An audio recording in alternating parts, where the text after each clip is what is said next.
right. Hey, hello again, everybody. Welcome back to our Big Day of Giving celebration of Science Day.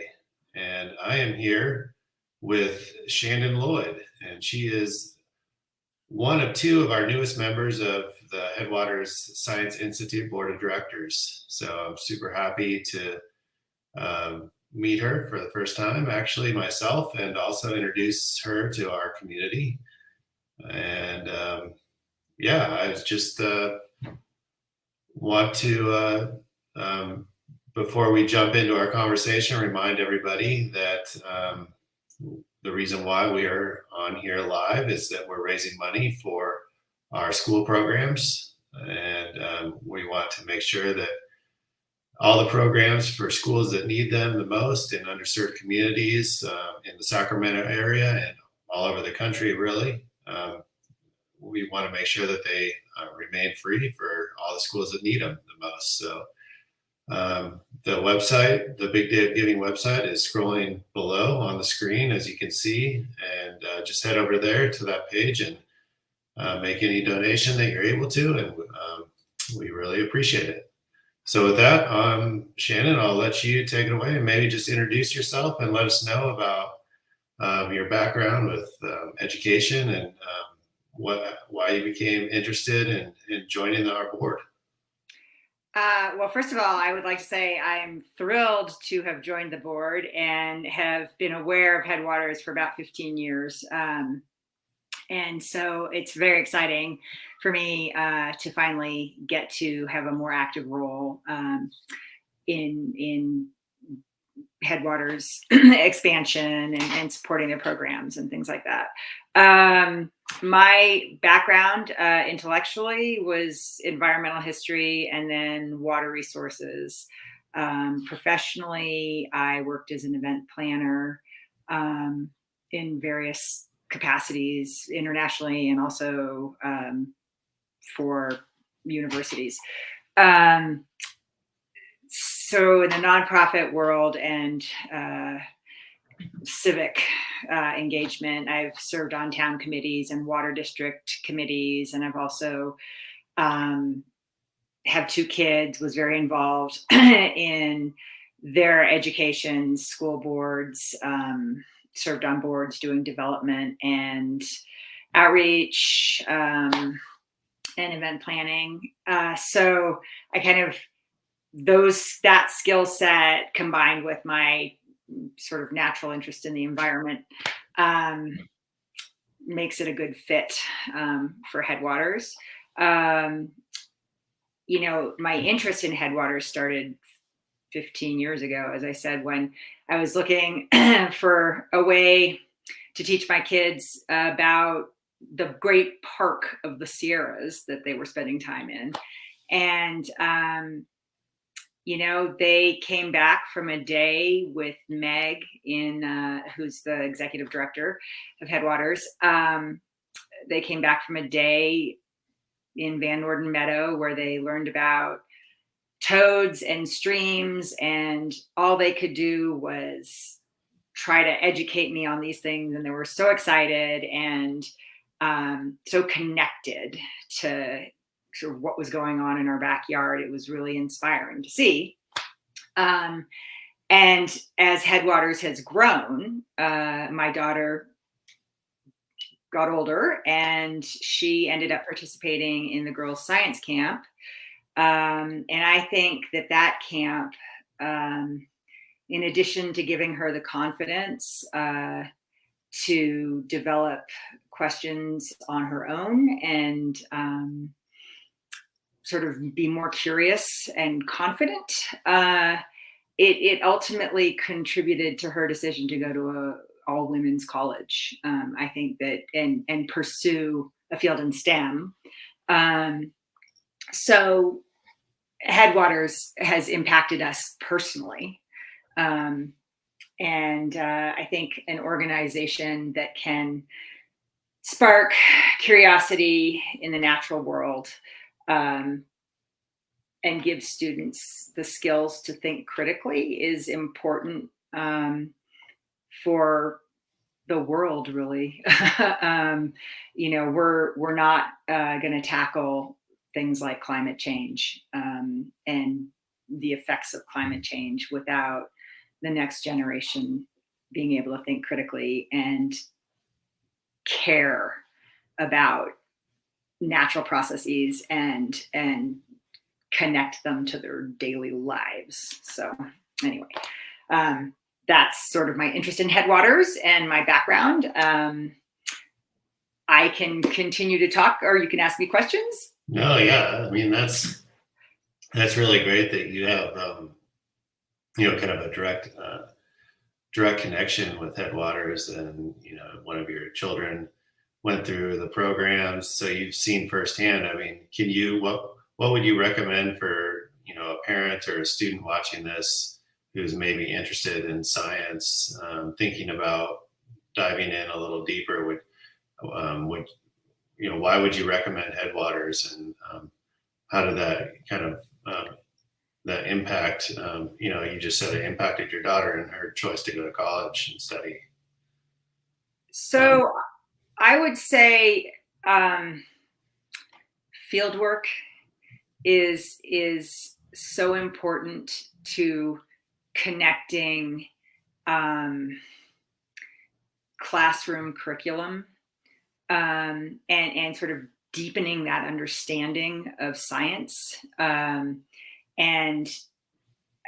just sparking interest. I personally, as a kid, I loved rocks. I loved playing in streams. I started going to school. I started learning about science. It became very boring. I was memorizing a lot of big words. In high school, in geology, the teacher brought in a big water board filled with sand and water, and we just learned how to tilt it and how water would erode in a different way depending on and deposit silt depending on what the angle of the waterboard was. And I just remember rolling up my sleeves and starting pushing sand around, and all of a sudden I was engaged, and I hadn't been engaged in 10 years, right? So you get kids out there with the opportunity to really stand in a stream and see what it means to have a different rate of flow, what animals live in that stream, what you can feel and touch with your hands. And it just, Headwaters is so important for giving that fieldwork opportunity to kids. And then I was a lucky kid. Like, I had parents who wanted to be outside and took us out in nature. And there are so many urban kids that just don't get that opportunity to connect the dots of what they're learning in the classroom to what's going on in the world outside. And I think Headwaters really facilitates that in a really inspirational way. Yeah. Did that answer? That's one thing that struck me too. And talking to a teacher from Barrett Middle School in the Sacramento area, she said that a lot of these students that come to our programs, they don't really get a chance to even leave the city limits, let alone come up to a place as beautiful as Tahoe and the Truckee area and experience that kind of nature and beauty.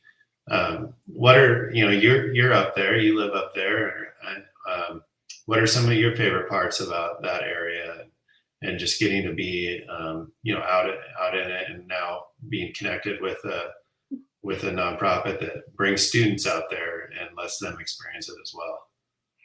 I mean, I love it all. So obviously I'm kind of interested in watersheds and watershed restoration, and am continuing to learn and be involved in that.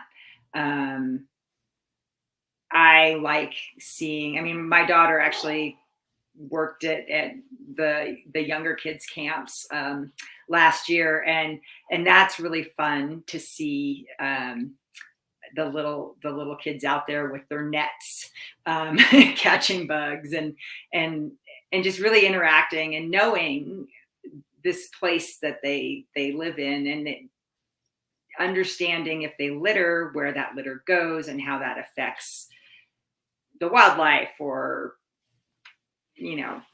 what their actions do can affect the water quality that they drink up in where we are in Serene Lakes.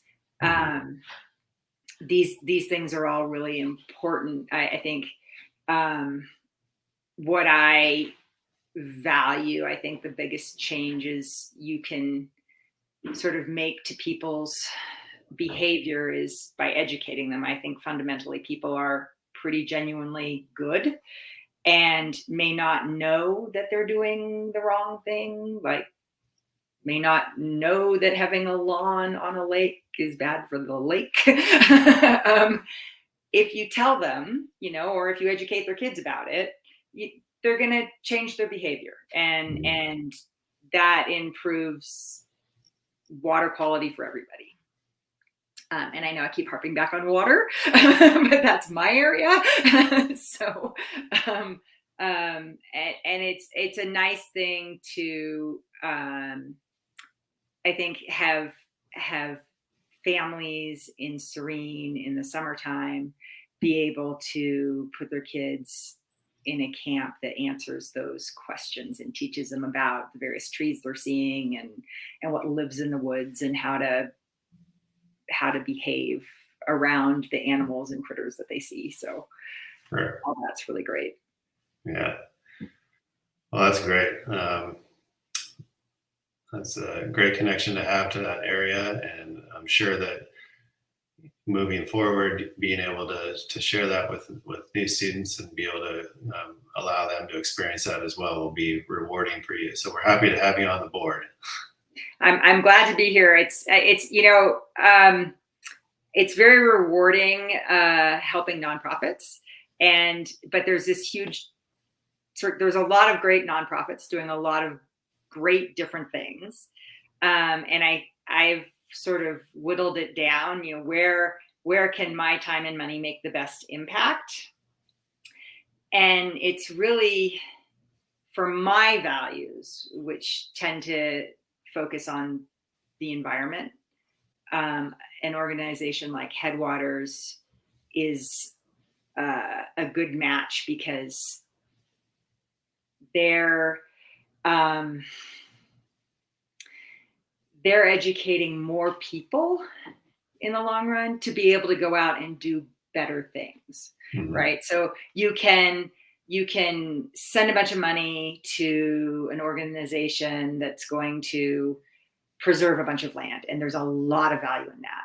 But if you don't have people in the next generation who care about what you do with that preserved land or actually want to preserve land anyway, what's the point? So you have to start, I think, with education.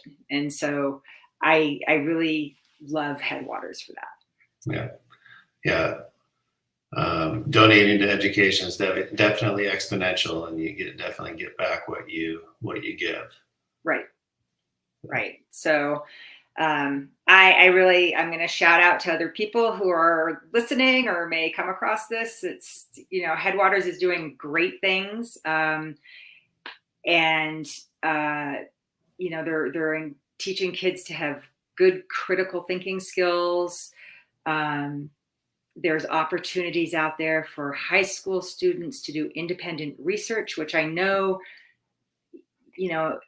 is great on a college app, if anything. If you want to be cynical about it and just, not think about the benefit to your child of doing, interesting science, it'll certainly look good and prepare them well for college, to have already come into college with research. So, please donate, because this is a great organization.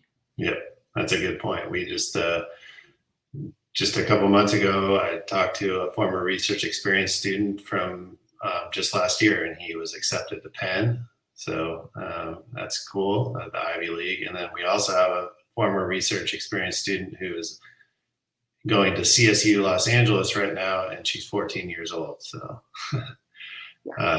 yeah, it's definitely good on your college resume, but it definitely is also just good for the world in general to have people like that out there looking to make a difference. Absolutely. So, I mean, I think giving to Headwaters is enabling more students to get out there, learn about these things, advance their knowledge, spark their interest, give them the tools they need to be good citizens and good stewards of the environment, and that's money well spent. Absolutely. Well, Shandon, that's a great note to end this on. So I really appreciate your time and hopping on here with us and being part of our celebration of science on Big Day of Giving. Well, thanks for having me. This has been great. Yeah, great. Well, we'll look forward to talking again, and look forward to having you on the board. And for everybody else out there, we have one more live stream for you at 5 o'clock tonight with a former research experience student who did a project on social media's effect on high school kids. So that'll be a good one to tune into and a good one to cap off this day. So if you haven't donated yet, hit that website below and make a donation, and share this video if you want, if you found it valuable. And yeah, we'll see you again in about an hour. So thanks again, Shandon. And all right, take care. All right, talk to everybody later.